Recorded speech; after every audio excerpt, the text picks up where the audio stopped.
justement, puisqu'on veut être du côté des victimes dans un instant, vous allez entendre le témoignage d'Anna, victime d'inceste de la part de son grand-père. Petite fille, elle grandit entourée de ses parents et de ses frères et sœurs dans une atmosphère très religieuse. Les règles sont strictes. La petite Anna doit toujours obéir à son père ainsi qu'à son grand-père maternel, Jean-Michel. L'homme fait en fait office de patriarche et tout le monde lui voue une confiance aveugle. Mais alors que la petite fille tente de se construire dans cette atmosphère particulière, sa vie va basculer dans l'horreur un soir d'hiver. Ce soir-là, Jean-Michel invite Anna à le rejoindre dans sa chambre. L'homme ferme la porte et à l'abri des regards, il en profite pour déshabiller la petite fille afin de pouvoir la caresser. Anna est alors âgée de 4 ans et cette agression marque le début d'une longue série.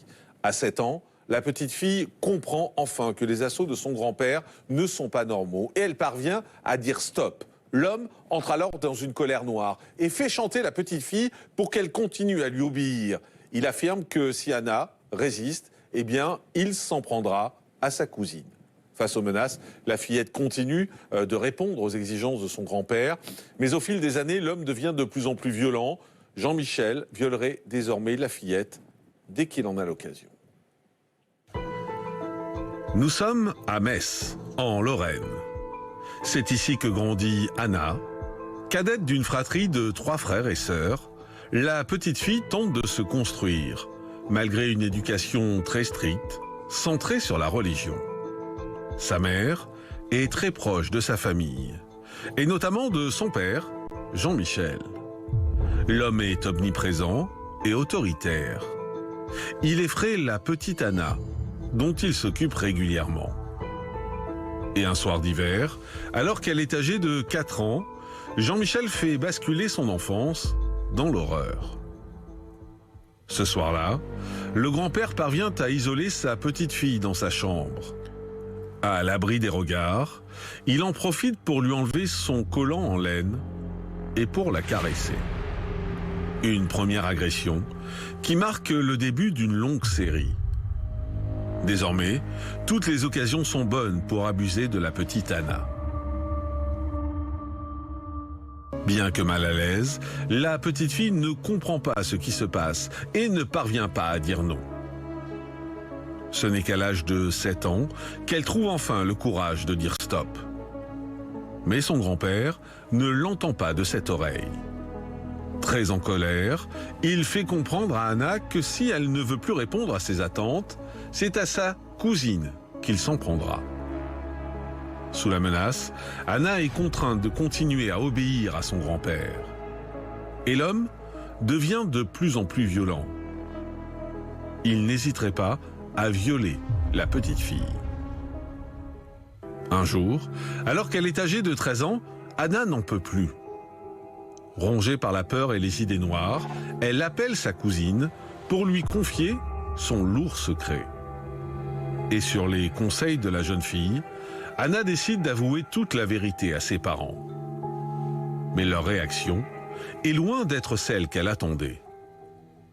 D'abord choquée par ces révélations, sa mère dit ne rien avoir remarqué et lui impose de se taire. Elle aurait peur que l'image de la famille soit dégradée par cette sombre affaire.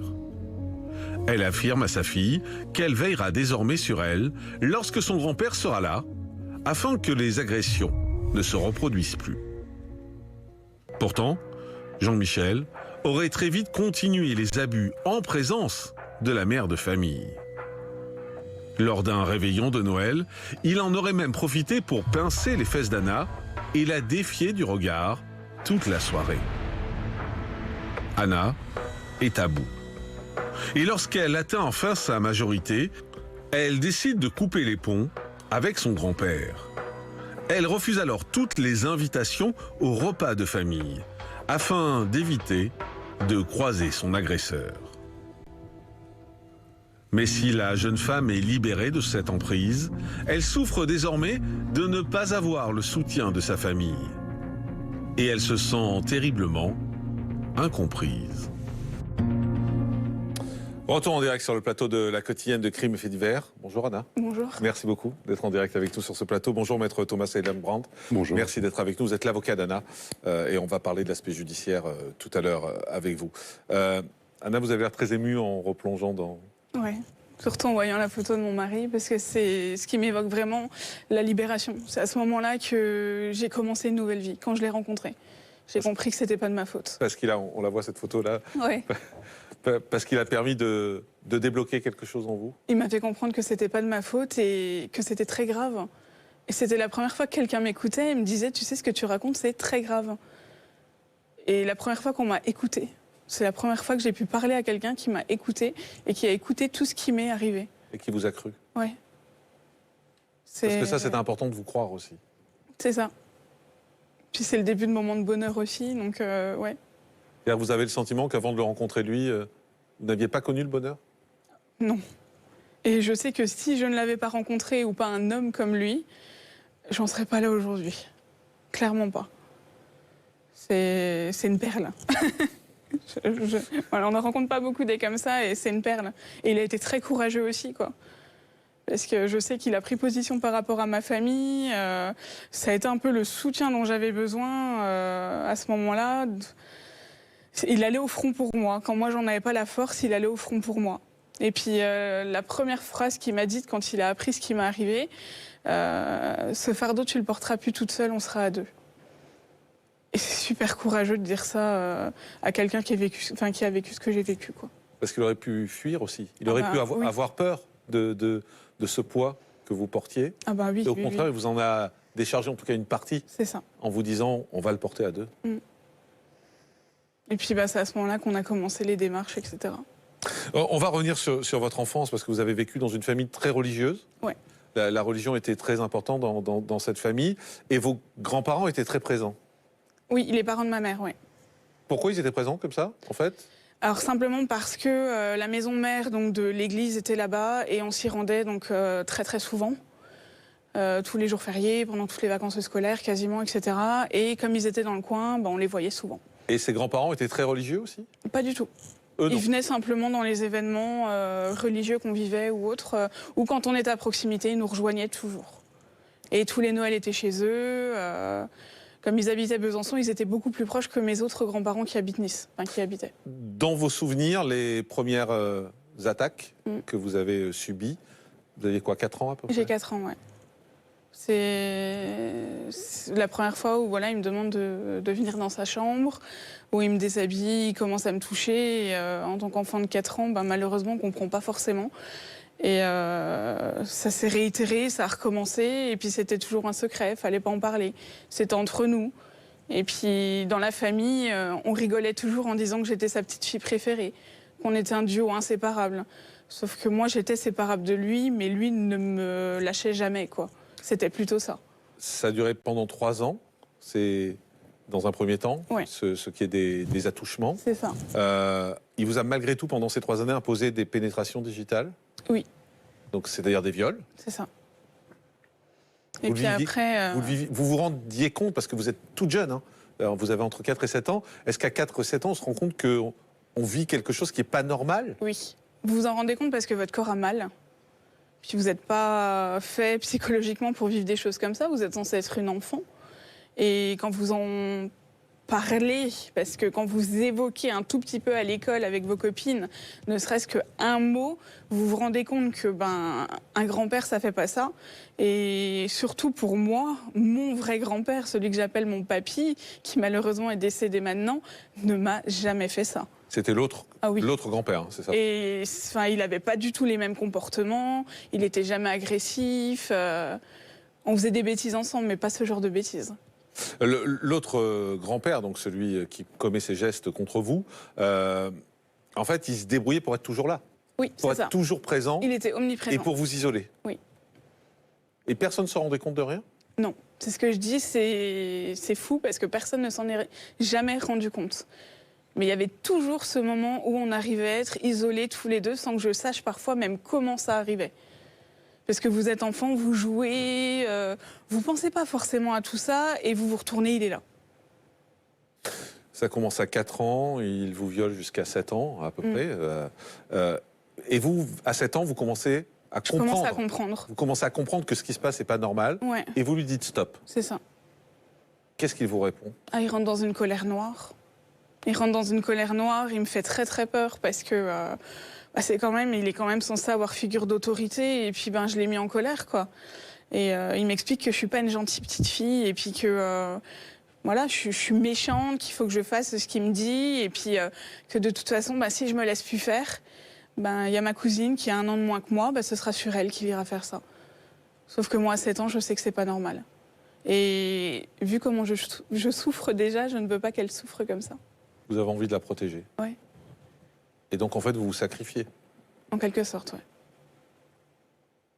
De toute façon, dans cette affaire, j'ai souvent protégé malheureusement d'autres personnes, quoi.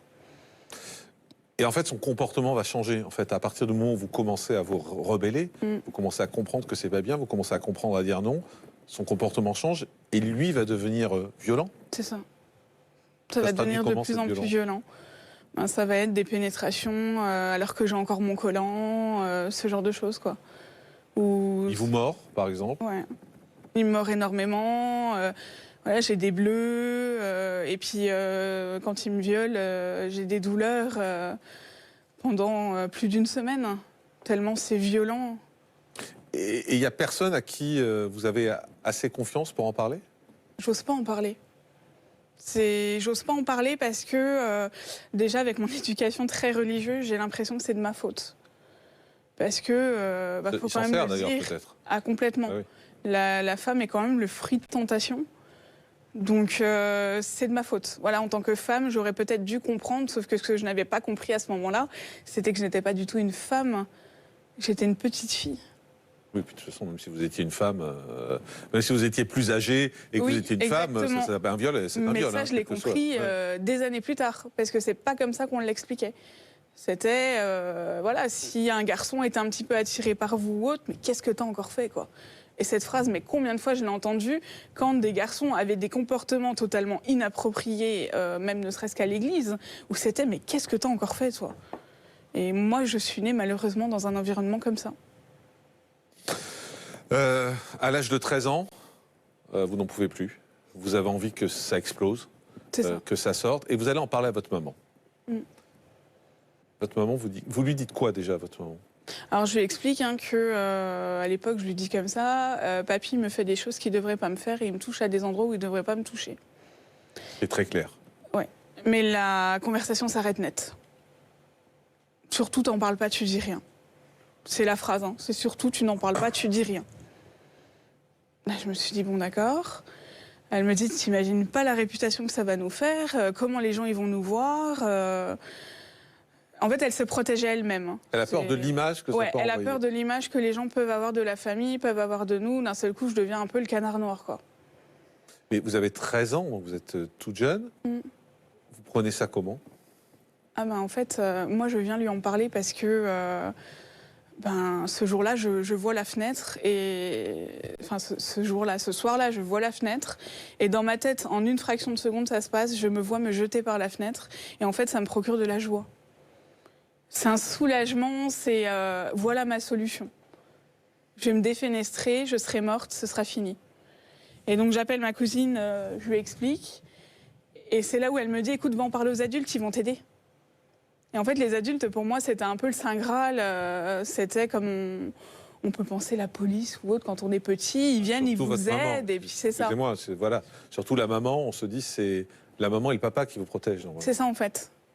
Et finalement, là, paf, on vous met un mur devant vous. Vous n'avez rien compris à ce qui s'est passé. La seule chose que vous savez, c'est qu'il faut vous la fermer. C'est tout. On ne vous demande pas comment vous allez, on ne vous demande pas ce que vous avez vécu réellement, on ne vous demande pas d'expliquer, même avec vos mots d'enfant, ce qui s'est passé. C'est OK, ça t'est arrivé. Maintenant, surtout, tu te tais pour pas que ça se sache. Et puis après, voilà, elle m'a dit, tu veux aller voir un psychologue? Parce que le psychologue, il va devoir en parler à la police. Donc il va aller en prison, papy. Tu veux qu'il aille en prison, papy? Quand vous avez 13 ans, il y a l'affectif, il y a... Bien sûr. Enfin, vous vous dites, non, mince, je vais péter la famille, quoi. Et c'est ce qu'elle m'a dit. Elle m'a dit, tu vas casser la famille. T'imagines même pas le scandale qu'il va y avoir, tu vas casser la famille. Et de toute façon, tout le long de tout ce que j'ai pu faire concernant cette affaire, c'est ce qu'on m'a dit, c'est toi qui as cassé la famille. Vous en voulez à votre maman à ce moment-là? À cette époque-là, oui, beaucoup. Beaucoup, parce que je lui apporte mon problème. Je veux une solution, j'en ai besoin. C'est pas, on m'a pas volé un bonbon, quoi. Ouais, c'est même pas vital. Ouais. Ce que vous nous racontez avec l'exemple de la fenêtre, ça veut dire que ce que vous dites, c'est vital. C'est ça, je lui explique à quel point c'est grave, mais je sens qu'elle peut pas l'entendre. À ce moment-là, elle peut pas l'entendre. Quand je vous ai demandé si vous lui en vouliez, vous m'avez répondu à l'époque. À l'époque, ouais. oui. Mes parents, je leur en ai énormément voulu. Mais aujourd'hui, non. Non. Vous pouvez pas en vouloir indéfiniment à quelqu'un, et ce qui n'a pas été fait n'a pas été fait. Et celui à qui j'en veux réellement, c'est lui. Par contre, je ne dis pas que j'ai une relation avec mes parents comme vous pourriez aimer votre maman. Et vous ne lui en voulez plus? C'est pas que j'en veux plus, c'est quelque chose que j'ai accepté parce que quand on parle de cette histoire, leur discours est lunaire. Mais elle reconnaît qu'elle vous a pas protégé? Oui. Elle reconnaît. Elle m'a demandé pardon pour ça. Elle le reconnaît, mais on sent que pour eux, c'est lunaire. Oui, ça t'est arrivé, oui, mais c'est pas si grave que ça. C'est pas la gravité des faits pour eux. Je pense qu'elle est pas, elle est pas avérée pour eux, et c'est ce qu'elle me dit. Comment la gravité des faits d'une fille qui est violée entre 4 et 13, 14, 15, 16, 17 ans. Je pense que quand vous êtes dans le déni et puis que vous voulez vous protéger de vous-même, je pense que c'est la meilleure chose à vous dire. Moi, quand je les écoute, c'est pas... Et même un jour, mon papa m'a dit, tu sais, on a tout fait ce qu'il fallait pour te protéger. Et là, en fait, moi, je me suis dit, c'est une blague ou quoi? C'est-à-dire que votre papa est dans le même discours que votre maman? Oui. Ouais. Les deux sont vraiment dans leur discours de ils ont tout fait pour me protéger, ils ont agi comme il fallait, et bon, le seul truc où ça a été un peu compliqué, c'est quand j'ai porté plainte où ils m'ont pas soutenu, mais maintenant c'est bon, ils me soutiennent.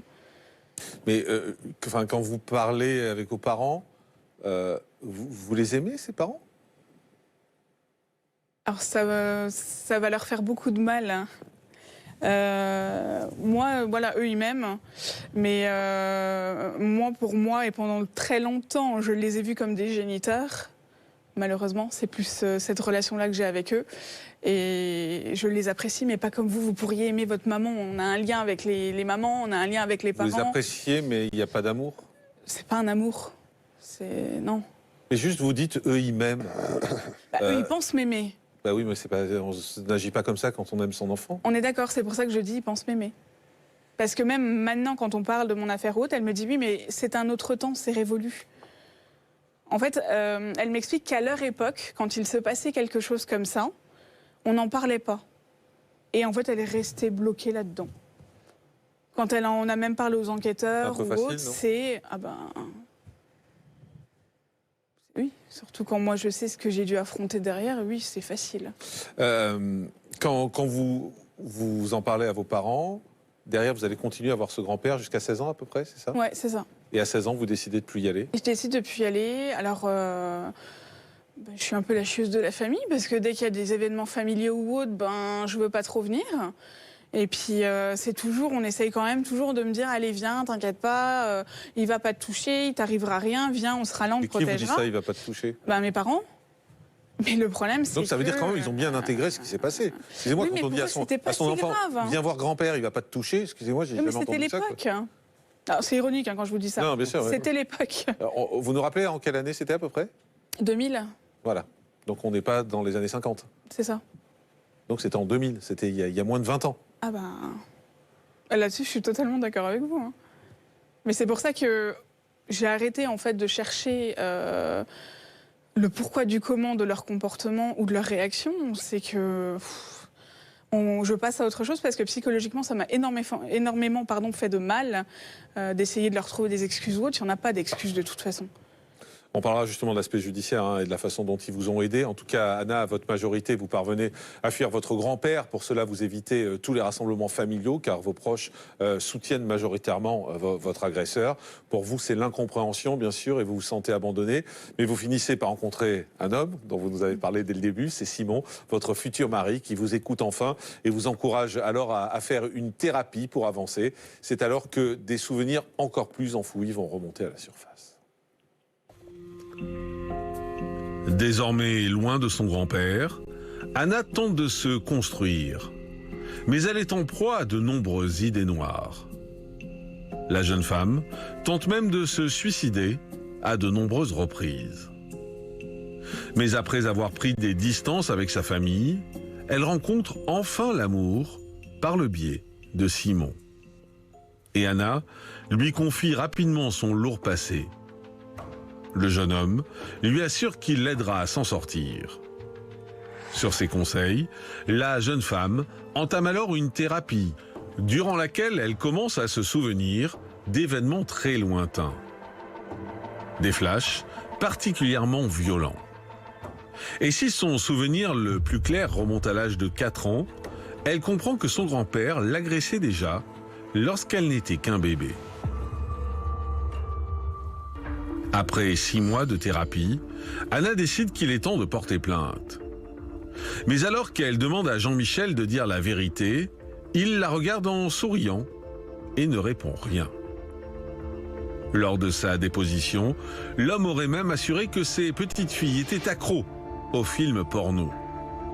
Il leur aurait expliqué qu'il les a surprises à plusieurs reprises en train de se caresser entre elles et qu'elle l'aurait invité à les rejoindre. Lorsqu'Anna est convoquée au commissariat pour répondre à cette déposition, elle reste sans voix. Et faute de preuves suffisantes, elle doit faire face à la lenteur des institutions qui ont même perdu son dossier. Anna écrit alors à Brigitte Macron et son dossier est miraculeusement retrouvé.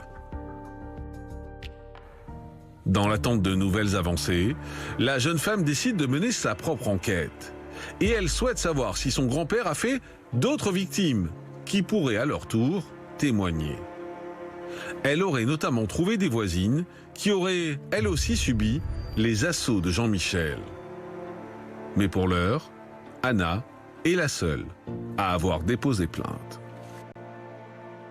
Retour en direct sur le plateau de la quotidienne de Crimes et Faits divers. On est toujours avec Anna. Maître, on a vu qu'il y a eu une procédure judiciaire qui a été lancée, il y a une plainte qui a été lancée. Moi, je suis stupéfait par les propos de ce grand-père qui est entendu et qui explique qu'en fait, c'est les petites filles qui regardent du porno et qui l'invitent à les rejoindre. C'est encore elles les coupables.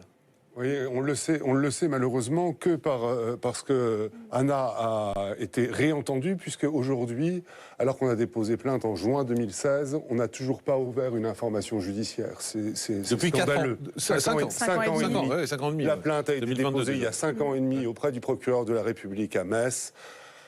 Elle a erré de service en service. On est obligé de relancer sans cesse. Je le fais pour vous, vous le faites toute seule, vous alertez toutes les autorités et au fur et à mesure, son dossier part. Alors une fois à Toulouse pour entendre une cousine, une fois à l'autre bout de la France pour entendre quelqu'un d'autre, est ensuite oublié 2 ans dans un commissariat de police et on finit par le retrouver. Le procureur de la République de Lons-le-Saulnier, interrogé par une de vos consoeurs, dira « Ah oui, on s'est rendu compte qu'on a confié le dossier à un service qui était peut-être débordé, on va le donner à des gens sérieux, on va le donner à des gendarmes. » Je veux dire, c'est bien qu'on nous dise ça, mais pour elle, aujourd'hui, pour Anna, c'est une souffrance qui est renouvelée. C'est-à-dire qu'aujourd'hui, vous lui donnez la parole et on vous en remercie, mais elle a eu l'impression de ne jamais avoir été écoutée, ni par ses parents, ni par la justice. Et ça, aujourd'hui, lorsque l'on nous rabâche qu'effectivement la parole doit être entendue, que la parole des femmes, des enfants, c'était une enfant, c'était une toute petite enfant au début, doit être entendue, qu'on est après 5 ans et demi et qu'on n'a toujours pas d'information judiciaire, on est scandalisé. Parce qu'il faut savoir, mais vous le savez, qu'une fois que l'information judiciaire sera ouverte, enfin, il y aura 18 mois au minimum d'instruction. Et encore 6 mois au moins avant qu'une cour d'assises veuille bien le juger. Et nous, ce qu'on nous propose là, tout récemment, ce qu'on lui a proposé, c'est le procureur de la République, par l'intermédiaire d'un service d'aide aux victimes, est venu expliquer à Anna qu'il faudrait accepter une correctionnalisation de l'affaire, alors qu'il n'y a toujours pas eu d'information judiciaire ouverte. Autrement dit, dire que les viols dont elle a été victime n'ont jamais existé. C'est ce que la justice lui propose aujourd'hui. Alors bien évidemment, on a refusé. Mais pourquoi on lui propose, pourquoi on propose ça, maître? Ah bah bonne question.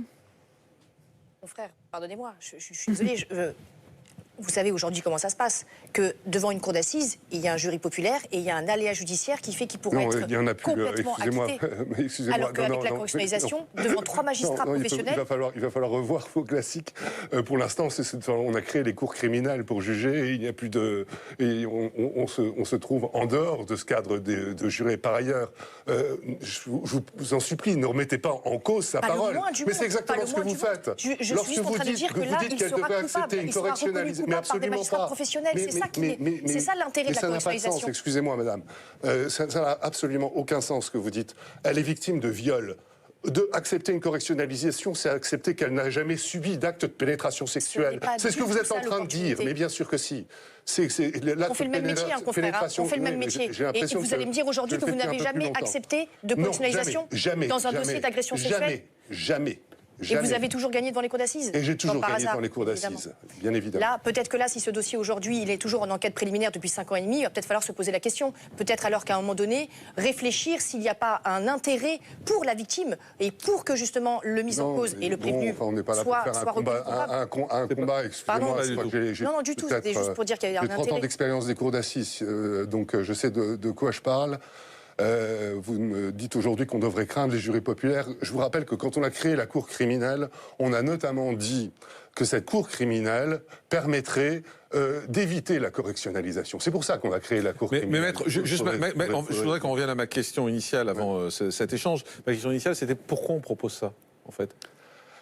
Parce que la justice travaille mal dans certains dossiers. Parfois, elle travaille rapidement et parfois, elle travaille mal. Là, on n'est pas dans le cas où on aurait tellement traîné. On n'est pas 30 ans après les faits, c'est ce qu'on expliquait tout à l'heure. Sa plainte, elle la dépose alors qu'elle a 23 ans, elle la dépose pas quand elle a 40 ans. Et elle dépose plainte pour des faits de viol multiples. Mais la justice, elle est quoi ? Elle est débordée, elle n'entend pas, elle comprend pas. Alors, si vous voulez, la justice fonctionne mal, souvent, lorsque les services doivent se passer le dossier. Mais c'est pour ça que dès le départ, il fallait ouvrir une information judiciaire. Et bien évidemment, c'est ce que j'ai demandé. J'ai écrit au parquet, j'ai écrit au procureur. Comme vous avez essayé de le faire. J'ai écouté tout à l'heure ce que vous faisiez pour votre victime. Pendant 15 jours, on essaye de le faire. Mais là, ça fait 5 ans et demi maintenant, qu'à chaque fois, on nous répond « Ah ben, le dossier est là. Le dossier est là. » Et moi, j'écris « Mais ouvrez une information judiciaire, que le juge... » Mais on vous répond quoi ? On vous répond quoi, maître ? Ah non, on nous répond « C'est en enquête. » C'est en enquête. Et vous pouvez toujours dire « Ben voilà, je vais demander aux enquêteurs de dire d'ouvrir une information judiciaire. » On va me dire « Maître Brand, mais qu'est-ce que vous avez à nous dire ? Nous, on reçoit les ordres du procureur de la République. » Et le procureur de la République, pour l'instant, n'a toujours pas ordonné l'ouverture d'une information judiciaire. Ce qui m'étonne quand même, c'est qu'on est dans un dossier d'une hypergravité. Enfin, le mot est même léger, hypergravité, mais voilà, j'ai pas d'autres mots employés. C'est d'une gravité extrême. Et on est face à cette espèce de ventre mou, finalement, auquel vous êtes confronté. C'est ça. C'est ça qui est incroyable. Et alors, voilà, c'est toujours difficile de dénoncer des incompétences à partir du moment où le dossier n'est pas centralisé quelque part. Si j'avais un juge d'instruction qui, pendant 4 ans et demi ou 5 ans et demi, n'a rien fait, on pourrait voir comment aborder la question. Mais là, le dossier a été transmis du parquet de Metz au parquet de Lons-le-Saulnier, confié à la police, puis confié à la gendarmerie, pour renvoyer à Toulouse, pour entendre... Alors que, dès le départ, l'ouverture de l'information judiciaire devait être effectuée. Mais nous n'avons pas de moyens de le demander. Il n'y a pas de prise, en fait. Non. C'est ça, il n'y a pas de prise. C'est ça. Face à tout ça. Mais c'est pour ça qu'on vous remercie de nous avoir reçus, parce que, vous savez, il y a des fois où il n'y a plus que ce qu'on peut appeler des contre-pouvoirs pour nous aider à faire fonctionner les choses. On le sait, on le vit régulièrement ici. L'autre question, et c'est pour ça que je suis un peu stupéfait que les choses traînent aussi longtemps, c'est que cet homme, il a pu faire d'autres victimes. Et que pendant ces 5 années-là, on ne sait pas ce qui se passe pendant ces 5 années. Il est pas interpellé, il n'est pas interrogé, on ne sait pas ce qui se passe. Est-ce que vous, Anna, vous avez eu connaissance, vous pensez qu'il aurait pu faire d'autres victimes ? En tout cas, en 2006, on a trouvé 11 victimes. Sur l'année 2006. 11 victimes sur l'année 11 victimes sur l'année 2006. Parce que du coup, quand j'ai commencé à faire mon enquête de mon côté, on se rend compte que rien que sur une année, on a trouvé 11 victimes. Et donc on a contacté les gens, leur dire ça m'aiderait beaucoup si vous portiez plainte aussi, si on pouvait en parler, etc. Et il y a même des victimes qu'on a retrouvées qui maintenant ont 50 ans, d'autres 40 ans. Donc il en a fait sur des années des victimes. Il y en a qui ont porté plainte? Non, elles refusent. Elles ont refait leur vie, elles veulent surtout pas en entendre parler. Il y en a une qui a accepté de nous parler, de nous raconter tout ce qui lui était arrivé. Mais après, elle a raccroché, elle a dit « Moi, je me suis mariée, mon mari n'est au courant d'absolument rien. Laissez-moi tranquille avec ça, quoi. » Et en même temps, maître, c'est terrible ce que je veux dire, mais c'est quand on voit le combat que vous menez, le combat d'Anna, on peut se dire que ces gens n'aient pas le courage de mener son combat. Parce que vous avez un courage formidable de mener le combat, un courage formidable de venir en parler à la télé. Et j'ai presque envie de dire que ces victimes, on les comprend presque. En se disant, c'est tellement dur ce que vous faites. C'est tellement dur qu'on se dit, ces gens-là, on ne peut même pas leur reprocher de ne pas avoir le courage. Vous parlez de courage et moi, j'estime que j'ai pas le choix. J'ai pas le choix parce que si j'arrête mon combat, ma vie, elle se termine parce que j'ai vécu ça et j'ai vraiment besoin que justice soit rendue. J'ai besoin de mettre ça derrière moi. Et à la base, quand je suis allée porter plainte, c'était pour protéger les autres victimes. Parce que pour moi, il était tout à fait capable de faire d'autres victimes. Et quand j'ai porté plainte, j'étais même pas encore au courant de tout ce qu'on allait trouver, nous, autour de cette histoire. C'est parfaitement. C'est la première fois que je vous ai rencontré, je vous ai demandé parce que les mots, vous n'arriviez pas à les dire dans mon cabinet, pas facilement. Et vous m'avez, à ce moment-là, je vous ai proposé de m'écrire ce qui vous était arrivé. Vous m'avez écrit tout en me décrivant les faits dont vous aviez été victime. Et vous terminiez votre lettre en attirant l'attention sur le fait que vous vouliez surtout protéger les autres. Parce que vous saviez la dangerosité de celui qui demeure présumé innocent, mais pour vous, qui est surtout toujours pas poursuivi et même pas encore mis en examen, et c'est ça qui nous scandalise. Mais cet homme aujourd'hui, maître, il est libre. Ah oui? Oui, parfaitement, libre et présumé innocent. Bien sûr, présumé innocent, c'est une évidence, mais en tout cas, si vous voulez... il a été interrogé? Oui. Une fois. Oui, il a été interrogé, mais on ne sait pas, on n'a pas accès au dossier parce qu'il n'y a pas l'ouverture de l'information judiciaire. Alors, il faut quand même ne pas décourager les gens. Non, mais c'est quand on vous entend, une exception. c'est terrible, mais c'est une exception d'être aussi maltraité en tant que victime. Mais c'est son cas. C'est son cas. Et heureusement, il y a des victimes qui sont entendues plus vite. Heureusement, ces délais-là sont complètement anormaux. Ça ne se passe pas toujours comme ça.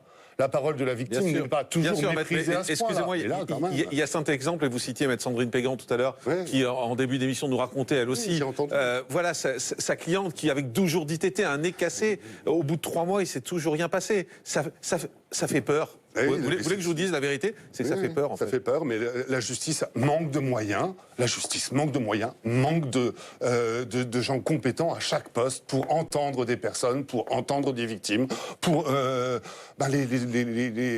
manque de juges d'instruction, on manque d'enquêteurs, on manque de tout. C'est la vérité.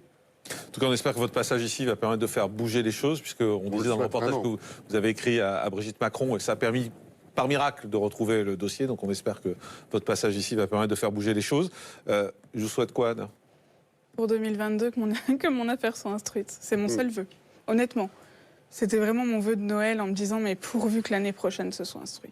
Je vous le souhaite de tout cœur, en tout cas. Merci, maître, également. Merci beaucoup. Merci. En direct.